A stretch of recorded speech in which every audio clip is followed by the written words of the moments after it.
ಅಖಾಡ big fight ವಿಶೇಷನ ಮತ್ತೆ ಮುಂದುವರಿಸ್ತಾ ಇದ್ದೀನಿ. ಈ ಇಡೀ ವಿಚಾರಕ್ಕೆ ಸಂಬಂಧಪಟ್ಟಂತೆ ಈಗ ಅವರು ಒಬ್ಬರು ಸಿ ಎಂ ಇವರಾಗಬೇಕು ಅಂತಾರೆ, ಅವರಾಗಬೇಕು ಅಂತಾರೆ. ಈ ಚರ್ಚೆಗಳು ಎಲ್ಲಿ ಹೋಗಿ ನಿಂತ್ಕೊಳ್ತಾವೆ? ಈಗ ಡಿ ಕೆ ಶಿವಕುಮಾರ್ ಅವರಿಗೆ ಹೈಕಮಾಂಡ್ನ ಬುಲಾವ್ ಬಂದರೂ ಆಶ್ಚರ್ಯ ಇಲ್ಲ. ನಾನು ಕರೆದ್ರೆ ಹೋಗ್ತೀನಿ ಅಂತ ಇವತ್ತು ಕೂಡ ಅವ್ರು ಹೇಳಿದ್ದಾರೆ. ಯಾಕಂದರೆ ಇಲ್ಲಿ ಇಂಡಿವಿಜುವಲ್ ಆಗಿ ನೀವೆಷ್ಟು ಮೀಟಿಂಗ್ಗಳನ್ನು ಮಾಡ್ತಿರೋ, ಇನ್ನೊಂದು ಬಣದಲ್ಲಿ ಏನೋ ನಡೆದಿದೆ, ಅಲ್ಲಿ ಏನೋ ನಡೆದಿದೆ. 40 ನಿಮಿಷ ಇಬ್ಬರೇ ಇದ್ರಂತೆ, 45 ನಿಮಿಷ ಇಬ್ಬರೇ ಇದ್ರಂತೆ. ಸಿದ್ದರಾಮಯ್ಯವ್ರ ಕಡೆಯವರೆಲ್ಲ ಯಾರೆಲ್ಲ ಇದ್ದಾರೋ ಆ ಎಲ್ಲ ಮಿನಿಸ್ಟ್ರುಗಳ್ನೂ ಕರೆದಿದ್ರಂತೆ.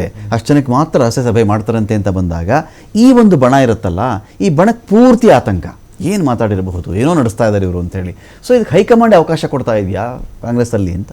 ಸರ್ ನೋಡಿ, ನಿನ್ನೆ ಪತ್ರಕರ್ತರು ಪ್ರಶ್ನೆ ಮಾಡಿದಾಗ ಕೂಡ ಸಿದ್ದರಾಮಯ್ಯನವ್ರಿಗೆ ಡಿ ಕೆ ಶಿವಕುಮಾರ್ ಅವರು ಯಾವಾಗ ಮುಖ್ಯಮಂತ್ರಿ ಆಗ್ತಾರೆ ಅಂದ್ರೆ ಹೈಕಮಾಂಡ್ ಹೇಳಿದಾಗ ಅಂತ ಸಿದ್ದರಾಮಯ್ಯನವರೇ ಹೇಳಿದ್ರು. ಆನಂತರ ವಿಧಾನಸೌಧ ಆವರಣದಲ್ಲಿ ಬೇಲೂರು ಗೋಪಾಲಕೃಷ್ಣ ಅವರಿಗೆ ರಾಜಕೀಯ ಶಾಶ್ವತ ಅಲ್ಲ, ನಾನು ಯಾವುದಕ್ಕೂ ತಲೆ ಕೆಡ್ಸ್ಕೊಳಲ್ಲ ಅಂತ ಹೇಳಿದಂತವ್ರು. ಸೊ ಇಲ್ಲಿ ಬಹಳ ಸ್ಪಷ್ಟವಾಗಿ ಕಾಣಿಸುತ್ತೆ. ಇವತ್ತು ಕೆ ಸಿ ವೇಣುಗೋಪಾಲ್ ಅವರು ಬಂದಾಗ ಡಿ ಕೆ ಅಂತ ಘೋಷಣೆ ಕೂಗ್ದಂಥದ್ದು, ಇವತ್ತು ಅವ್ರು ಮಾಡಿದಂತ ನಾರಾಯಣ ಗುರು ಅವರ ಕಾರ್ಯಕ್ರಮಕ್ಕೆ ಖುದ್ದು ಡಿ ಕೆ ಶಿವಕುಮಾರ್ ಅವರಿಗೆ ಆಹ್ವಾನ ಕೊಟ್ಟಿರಲಿಲ್ಲ. ಸೊ ವೆರಿ ಕ್ಲಿಯರ್ ಆಗಿ ಇಲ್ಲಿ ಒಂದು ಡಿವೈಡ್ ಅನ್ನುವಂಥದ್ದು ಕಾಂಗ್ರೆಸ್ ಪಾರ್ಟಿಯಲ್ಲಿ ಕಾಣಿಸ್ತಾ ಇದೆ. ಕ್ಲಿಯರ್ ಡಿವಿಷನ್ ಇದೆ. ಇವತ್ತು ಇವರು ಮನೆ ಕರೆದು ಊಟ ಹಾಕ್ದಂಥದ್ದು ಮತ್ತೊಂದು ಸ್ವಾಭಾವಿಕ, ಬಿಡಿ, ಅದ್ರ ಬಗ್ಗೆ ಹೆಚ್ಚು ಚರ್ಚೆ ಬೇಡ. ಇನ್ನೊಂದು ಪಾಯಿಂಟ್ ಇದೆ ಉತ್ಕರ್ಷ್, ಇಲ್ಲಿ ಏನಾಗುತ್ತೆ ಅಂದರೆ ಯಾರದೇ ಸರ್ಕಾರ ಇರಲಿ, ಈಗ ನಾರಾಯಣ ಗುರು ಅಂತ ಹೇಳಿದ್ರೆ ಅವಾಗ ಒಬ್ಬರಿಗೆ ಇನ್ವಿಟೇಷನ್ ಇರೋದು, ಕೆಂಪೇಗೌಡರ ಜಯಂತಿ ಅಂದರೆ ಅದಕ್ಕೆ ಇನ್ನೊಬ್ರು ಹೋಗೋದು, ಸಂಗೊಳ್ಳಿ ರಾಯಣ್ಣ ಅಂತ ಹೇಳಿದ್ರೆ ಅದಕ್ಕೆ ಇನ್ನೊಬ್ರು ಬರೋದು, ಚೆನ್ನಮ್ಮ ಅಂದರೆ ಇನ್ನೊಬ್ರು ಬರೋದು, ಎಲ್ಲ ಒಗ್ಗಟ್ಟಾಗಿ ನಿಂತ್ಕೊಳ್ಳೋದು ಯಾವಾಗ? ಸರ್ಕಾರದಲ್ಲಿ ಒಬ್ಬರು ಮುಖ್ಯಮಂತ್ರಿ ಆಗಲಿ, ಡಿ ಸಿ ಎಂ ಆಗಲಿ ರೀ, ಇಡೀ ರಾಜ್ಯಕ್ಕೆ ಅವರು ಡಿ ಸಿ ಎಂ ಅಂತ ಹೇಳಿ ಇದಿದ್ದಾಗ ಇದನ್ನ ಯಾಕೆ ಸೆಗ್ರಿಗೇಷನ್ ಯಾಕೆ ಬರ್ತಾ ಇದೆ ಇಲ್ಲಿ? ನಾನು ಇದನ್ನ ಯಾಕೆ ಉದಾಹರಣೆ ತಗೊಂಡೆ ಅಂತಂದ್ರೆ, ಇವತ್ತೇನು ಇವರು ಡಿವಿಡೆಂಟ್ ಇದೆ ಅದ್ರ ಬಗ್ಗೆ ಹೇಳಿ ಖಂಡಿತವಾಗ್ಲೂ ಅದು ಎಲ್ಲ ಕೂಡ ಒಪ್ಕೊಳ್ತಕ್ಕಂಥದ್ದೇ. ಅದು ನಮಗೆ ಬೇಕೋ ಬೇಡವೋ ಅದೊಂದು ರೀತಿಯ ವಿಷ ಬೀಜ ಎಲ್ಲಾ ಪಾರ್ಟಿಗಳಲ್ಲೂ ಬಂದಿರತಕ್ಕಂಥ.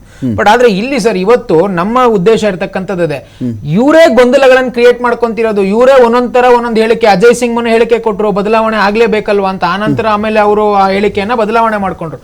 ಇವರೇ ಗೊಂದಲಗಳನ್ನು ಕ್ರಿಯೇಟ್ ಮಾಡ್ಕೊಂಡು ಆ ಗೊಂದಲಗಳು ಇವತ್ತು ಅಭಿವೃದ್ಧಿ ಚರ್ಚೆ ಆಗದೆ, ಬೇರೆ ಕಾಮಗಾರಿಗಳ ಬಗ್ಗೆ ಚರ್ಚೆ ಆಗದೆ, ಏನೂ ಕೂಡ ಅದ್ರ ಬಗ್ಗೆ ಯಾವುದೇ ಧ್ಯಾನವನ್ನ ಕೊಡದೆ ಎಲ್ಲಾ ಸಚಿವರು, ಎಲ್ಲಾ MLA ಗಳು, ಖುದ್ದು ಮುಖ್ಯಮಂತ್ರಿಗಳು, ಉಪಮುಖ್ಯಮಂತ್ರಿಗಳೇ ಈ ಬಂಡವಾಳ ಆದ್ರೆ ಇನ್ ಪಾಪ ಅವ್ರು ಯಾಕೆ ತಲೆ ಕೆಡಿಸ್ಕೊಳ್ತಾರೆ? ಬಿಡಪ್ಪ, CM DCM ಏನೋ ನಾಟಿ ಕೋಳಿ ಸಾರು ಇಡ್ಲಿ ತಿನ್ಕೊಂಡು ಆರಾಮಾಗಿದ್ದಾರೆ, ಯಾವ ಅಭಿವೃದ್ಧಿ ಚರ್ಚೆ ಆಗ್ತಿಲ್ಲ. ಇವತ್ತು ಬೆಳಗಾವಿಯಲ್ಲಿ ಅಧಿವೇಶನ ಬರ್ತಾ ಇದೆ, ಅಲ್ಲಿ ಯಾವ ತಯಾರಿ ನಡೀತಿದೆ, ಇಷ್ಟೆಲ್ಲ ಸಮಸ್ಯೆಗಳು ಬೆಳಗಾವಿ ಅಧಿವೇಶನದಲ್ಲಿ ಖಂಡಿತವಾಗ್ಲೂ ಮಾತಾಡ್ತೀವಿ. ಬೆಳಗಾವಿ ರೈತರ ಬಗ್ಗೆ ಮಾತಾಡ್ತೀವಿ, ಗದಗಲ್ಲಾದಂತ ಮೆಕ್ಕೆಜೋಳ ಗುಂಡಿಗಳ ಬಗ್ಗೆ ಇವತ್ತು ಮೊನ್ನೆ ರಿಪೋರ್ಟ್ ಬಂತಲ್ಲ ಸರ್, ತೆಂಗಿನ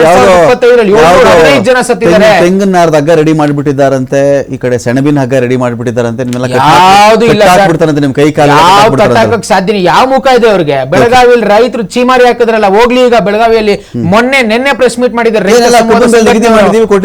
ರೈತರ ಸಂಘಟನೆಯವರು, ನಿನ್ನೆ ಚರ್ಚೆ ಮಾಡಿ ಚೀಮಾರಿ ಹಾಕಿದ್ದಾರೆ. ಯಾವ ಮುಖ ಇಟ್ಕೊಂಡು ನೀವು ಬೆಳಗಾವಿಯಲ್ಲಿ ಅಧಿವೇಶನ ಮಾಡ್ತೀರಾ ಅಂತ. ಮತ್ತೊಂದು ಬಹಳ ಪ್ರಮುಖವಾಗಿ, ಬರೀ 10 ದಿನ ಅಧಿವೇಶನಕ್ಕೆ ಕೋಟ್ಯಾಂತರ ರೂಪಾಯಿ ವ್ಯಯ ಮಾಡ್ತಾ ಇದ್ದಾರೆ UT ಖಾದರ್ ಅವರು. ಇದ್ರ ಬಗ್ಗೆ ಕೂಡ ಮೊನ್ನೆ ಅಲ್ಲಿನ ರೈತ ಸಂಘದ ಪ್ರಮುಖರು, ನಾಗರಿಕರು ಪ್ರಶ್ನೆ ಮಾಡಿರ್ತಕ್ಕಂಥದ್ದು.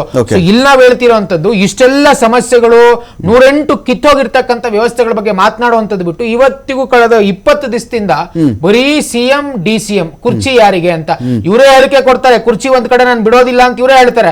ಆ ನಂತರ ಹೈಕಮಾಂಡ್ ಹೇಳ್ದಂಗೆ ಕೇಳ್ತೀವಿ ಅಂತ ಹೇಳ್ತಾರೆ. ಇವತ್ತು KC ವೇಣುಗೋಪಾಲ್ ಒಬ್ಬ ನ್ಯಾಷನಲ್ ಲೀಡರ್ ಬಂದ್ರೆ ಅಲ್ಲಿ ಶಿಸ್ತಿನ ವಾತಾವರಣನೇ ಇಲ್ಲ. ಅವ್ರ ಮುಂದೆನೆ ಡಿ ಕೆ ಅಂತ ಘೋಷಣೆ ಕೂಗ್ತಾರೆ. ಇಲ್ಲೊಬ್ಬ MLC ಬಂದ್ಬಿಟ್ಟು ಸಿದ್ದರಾಮಯ್ಯನವ್ರ ಪರವಾಗಿ ಅವರೇ ಘೋಷಣೆ ಕೂಗ್ಕೊಂಡು ಅವ್ರನ್ನ ಮೆಚ್ಚುವಂತ ಕೆಲಸ ಮಾಡ್ತಾರೆ. ಸೊ ಇಷ್ಟು ದಿವಾಲಿ ಆಗಿರ್ಬೇಕಾದ್ರೆ ಬೌದ್ಧಿಕ ಕಾಂಗ್ರೆಸ್ ಪಾರ್ಟಿ, ಇನ್ ಇವ್ರ ಜನಕ್ಕೆ ಏನು ವಿಶ್ವಾಸ ಇರ್ತಾರೆ? ಅಧಿವೇಶನದಲ್ಲಿ ಯಾವ ಮುಖ ಇಟ್ಕೊಂಡು ಜನರ ಸಮಸ್ಯೆಗಳ ಬಗ್ಗೆ ಮಾತನಾಡ್ತಾರೆ? ಇದು ಉತ್ತರ ಕೊಡ್ಬೇಕಲ್ವಾ ಕಾಂಗ್ರೆಸ್ ಅವರು? ದುರ್ದೈವ ಅವ್ರು ಬಂದೇ ಇಲ್ಲ ಡಿಬೇಟ್ಗೆ. ಸಮಸ್ಯೆ ಅನ್ನೋ ವಿಷಯಕ್ಕೆ ಬಂದರೆ, ಸಮಸ್ಯೆಗಳ ಬಗ್ಗೆ ನಿಜವಾಗ್ಲೂ ಜನ ಆಗಲಿ ಸಂಘಟನೆಗಳಾಗಲಿ ಒಂದು ಒಗ್ಗಟ್ಟಿಂದ ಸೀರಿಯಸ್ ಆಗಿ ಥಿಂಕ್ ಮಾಡ್ತಾ ಇದ್ದಾರೆ ದಿನೇಶ್ ಅವರೇ. ಸಮಸ್ಯೆಗಳ ವಿಚಾರದಲ್ಲಿ ಸೀರಿಯಸ್ ಆಗಿ ನಾನು ಪಬ್ಲಿಕ್, ಯಾಕಂದರೆ ಏನೇ ಒಂದು ವಿಚಾರದಲ್ಲಿ ಎಂಥ ರಾಜ್ಯಗಳಾಗಲಿ ಎಂಥ ಸರ್ಕಾರಗಳಿದ್ರೂ ಕೂಡ ಜನ ದಂಗೆ ಏಳದೆ, ಜನ ಪ್ರಶ್ನೆ ಕೇಳದೆ ಬಹುಶಃ ಯಾವುದೇ ಹೋರಾಟಗಳು ಗೆದ್ದಿರೋಂಥ ಇತಿಹಾಸ ಇಲ್ಲ ಈ ದೇಶದಲ್ಲಿ. ಯಾವುದೇ ನೆಲದಲ್ಲಾದರೂ ಅಷ್ಟೇ ಪಬ್ಲಿಕ್ ಮೂಮೆಂಟ್ ಯಾವುದಾಗುತ್ತೋ ಅದು ಮಾತ್ರ ಮೂಮೆಂಟ್ ಅಂತ ಆಗುತ್ತೆ. ಅಲ್ಲಿಗೆ ಎಲ್ಲವನ್ನೂ ಶಮನ ಮಾಡಿ ಹಾಕ್ಬಿಡ್ತಾ ಇದ್ದಾರಾ? ಅಥವಾ ಜನ ಇನ್ನೂ ಕೂಡ ಅಷ್ಟು ಸೀರಿಯಸ್ ತಗೊಳ್ತಾ ಇಲ್ವಾ? ಬೆಳಗ್ಗೆ ಎದ್ರೆ ರೋಟಿ ಕಪಡ ಮಕಾನ್, ಅವ್ರವ್ರ ಲೋಕ ಅವ್ರವ್ರಿಗೆ. ಬೆಳಗ್ಗೆ ವಾಚ್ ನೋಡ್ಕೋ, 8:15 ಆದ್ರೆ ಆಫೀಸ್ಗೆ ಹೋಗಬೇಕು, 9 ಗಂಟೆ ಆಫೀಸ್ಗೆ ಹೋಗಬೇಕು, 7 ಗಂಟೆ ಆದ್ರೆ ಆಫೀಸ್ಗೆ ಹೋಗಬೇಕು, ಬೆಳಗ್ಗೆ 6 ಗಂಟೆ ಫಸ್ಟ್ ಶಿಫ್ಟು, ಆಮೇಲೆ ಸೆಕೆಂಡ್ ಶಿಫ್ಟು, ಆಮೇಲೆ ನೈಟ್ ಶಿಫ್ಟು. ಈ ಬ್ಯುಸಿನಲ್ಲಿ ಇದು ನಡ್ಕೊಂಡು ಹೋಗ್ತಾ ಇದೆಯವೆಲ್ಲವೂ ಅಂತ. 100%. ಯಾಕಂದ್ರೆ ಇವತ್ತು ಜನರಿಗೆ ಈ ತೆರಿಗೆ ಅನ್ನೋದು ಜಾಸ್ತಿ ಹಾಕ್ಬಿಟ್ಟಿದ್ದಾರೆ. ಓಕೆ, ಏನಂದ್ರೆ ಈಗ ಕರ್ನಾಟಕ ನಡೀತಾ ಇರೋದು ತೆರಿಗೆಗಾಗಿ ದುಡಿದು ಆಮೇಲೆ ಉಳಿದಿದ್ದನ್ನ ಜೀವನ ಮಾಡ್ಬೋದು. ಇವತ್ತು ಕರ್ನಾಟಕದಲ್ಲಿ ನಡೀತಾ ಇರೋದು ಬೆಲೆ ಏರಿಕೆ, ಭ್ರಷ್ಟಾಚಾರ, ಬಂಡಾಯ, ಈ ಮೂರರಲ್ಲೇ ನಡೀತಾ ಇರೋದು. ಈ ಮೂರೊಳಗಡೆ ಸಿಕ್ಕಾಕೊಂಡ್ಬಿಟ್ಟವ್ರಲ್ಲ ಜನರುಗಳು. ಓಕೆ.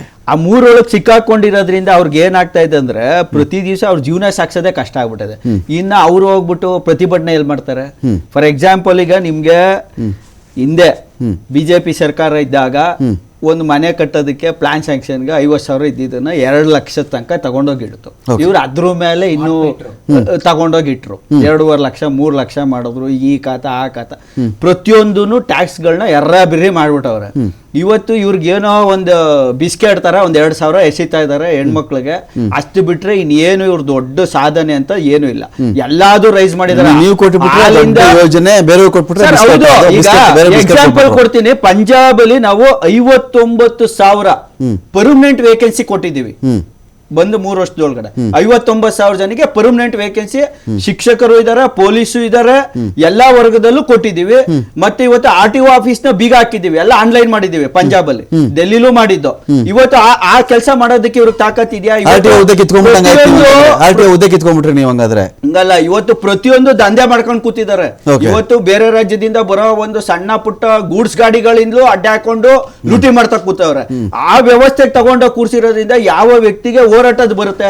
ಮತ್ತೆ ಇನ್ನೊಂದು ಹೇಳ್ತೀನಿ, ಇವತ್ತು ಬೆಂಗಳೂರಿಗೆ ಏನ್ ಬರ್ತಾ ಇದಾರೆ ಜನಗಳು, ಬರೀ ದುಡಿಮೆಗಷ್ಟೇ ಅಂತ ಥಿಂಕ್ ಮಾಡ್ತಾ ಇದಾರೆ ಹೊರತು ಅವರು ನಾನು ಎಷ್ಟು ದುಡ್ಕೋತೀನಿ, ನಾನು ವಾಪಸ್ ಎಲ್ಲಿ ಊರ್ಗ್ ಹೋಗ್ತೀನಿ, ನಾನು ಏನ್ ಮಾಡ್ಕೋತೀನಿ ಅನ್ನೋದ್ರ ಥಿಂಕಿಂಗ್ ಅಲ್ಲಿ ಇದಾರೆ.